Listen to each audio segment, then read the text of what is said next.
This week's story gave me chills when I read it. If you can keep an open mind and just believe that there's the slightest chance that this story is real and put yourself in this guy's shoes, well, you'll have goosebumps by the end of this story too.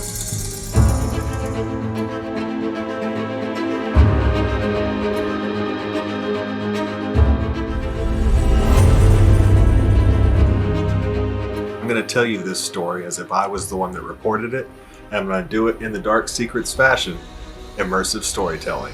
Here we go. On a Wednesday afternoon in August, I was packing up to go on a 3-day camping trip at Reflection Lake in Washington State. Stephen Canyon's road, which leads up to Reflection Lake, usually closes during the winter, so I was trying to get one last trip up there before the cold season started.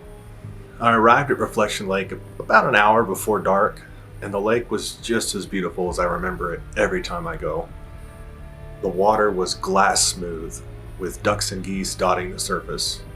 It was about a 45-minute hike up to the secluded spot that I go to every time I come up here. The hike was pretty uneventful, but beautiful. Birds were singing, sun was out, light breeze, perfect hike. I arrived at my spot with just enough time left to get me a fire set up. I'm definitely getting older. Packing all this stuff 45 minutes took me a little longer than last year, I'll have to admit. I took a seat next to the fire and watched the last few rays of sunlight disappear behind the mountaintops, and I started making my dinner. About 30 minutes after dark, I was finishing up supper. The fire was starting to dwindle, only putting off a small ring of light.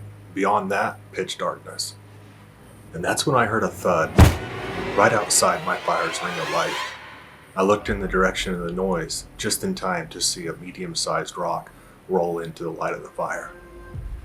My initial reaction was anger. I was thinking to myself, I come out here one last time, for one last peace of mind, and even clear out here, I still have hoodlums screwing with me. I shouted out into the darkness, "Knock it off! Leave me be!" But there was no response, and then I heard another thud. I looked over and saw another rock roll into the light of my fire. Now the second rock definitely made me uneasy. I yelled out into the darkness one more time. I said, "Knock it off! I'm gonna call the park ranger." But again, no response. And that's when I smelled it.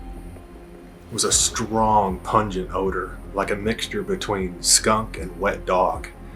The hairs on the back of my neck stood up as I thought, maybe this is not hoodlums.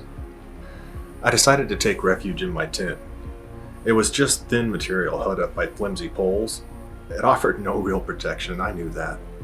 But it made me feel safer being inside, the door zipped shut.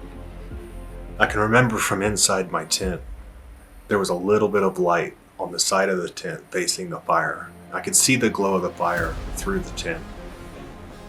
And that glow went dark, and then lit up again. Did something just walk between my tent and the fire? The smell now was tremendously strong. Whatever I had smelled earlier is definitely right outside my tent. I laid awake for hours, listening intently, too scared to move. I never heard or saw anything else that night. The smell stayed in my tent for a couple hours, but as the smell left, I felt more and more at ease and finally drifted off. The soft rays of the morning light is finally what woke me up. I lay in bed for a while, just confused. Did last night really happen? Or was it just a dream? Obviously, the best way to tell if it was a dream or not would be to take a look around camp. So I slowly unzipped my tent, peeked my head out. Real quick before we continue, if you guys are enjoying how we tell stories like this in an immersive style, please hit that like button, smash that subscribe button. It helps a brand new channel like Dark Secrets so much, and I deeply appreciate it. And can someone please do me a favor? Can you go down in the comments and tell our editor, Jen Yuva, what an awesome job she does through audio and visuals to immerse you in the story? I would appreciate that. Now let's get back to the story. As I unzipped the tent, I've got to admit, I was a little hesitant to put my head out. But once I finally got the courage to, I noticed that there really wasn't nothing strange about camp. I looked for tracks, but The ground was so hard packed, I don't think anything could have left a track, no matter how big it was. I did see what I thought was a print, but it looked fairly human and it was massive. And I just wrote it off because it made no sense to me and it was really hard to make out. It could have been anything. Then I walked over to my campfire and I froze for a second. Those two rocks I saw were very real because they were still sitting right where I had seen them last. I will admit this shook me up a little, but I chalked it up to a wild animal. I wasn't going to let something scare me out of my last camping trip of the year that easily. I grabbed my fishing rod and went out for a day of stream fishing. It was a pretty uneventful day fishing, but I had a creel full of trout and I was on my way back that evening.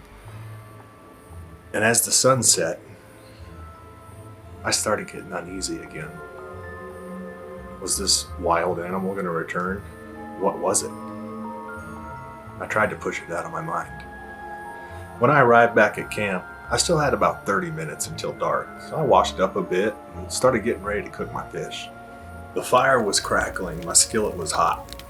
I was just about to lay my first fish in the skillet when a familiar sound caught my attention. A thud in the darkness. And this time, the stone that came rolling into camp was much bigger, big enough to seriously hurt someone. I didn't yell out this time. I just watched and listened intently. I was illuminated by my fire and couldn't see past its light, and whatever it was could see me clear as day. I felt powerless and at this thing's will. Then I froze in fear. I smelled that skunky, wet dog smell again. Then, in the darkness, I could make out what appeared to be two red eyes looking right at me. I dove for my flashlight and shined it in the direction of the eyes. I only caught a glimpse of something huge moving deeper into the trees. At first I thought it was a bear, but it was walking on two legs. It was covered in fur and must have been 7 to 8 feet tall. Every fiber of my being wanted to be safe at home. Every muscle ached with adrenaline wanting to run. I was helpless. I was in the middle of nowhere, alone, with no gun, and 45 minutes from my truck. As dumb as it sounds now, I leaped in my tent and zipped the door shut again, as I did the night before. What else could I do?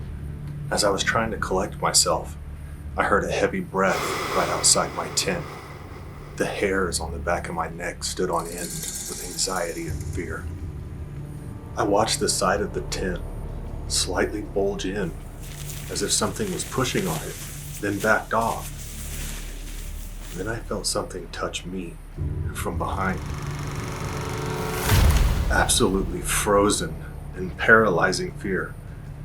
I definitely felt it touch me as it pressed on the tent behind me.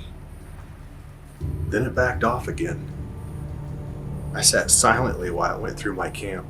I could hear it rummaging through things, off and on all night. I stopped hearing noises about 30 minutes before daybreak, but I did not dare go to sleep. When my tent was well lit by the morning sun, I nervously unzipped the tent and peeked outside. From the tent, I could already see my skillet was bent in half. All my things in my pack were scattered across camp, and the fish I never got the chance to cook, they were gone completely. I quickly gathered a few of my more valuable things and immediately started headed back to the truck. I even left my tent. I just wanted out of there.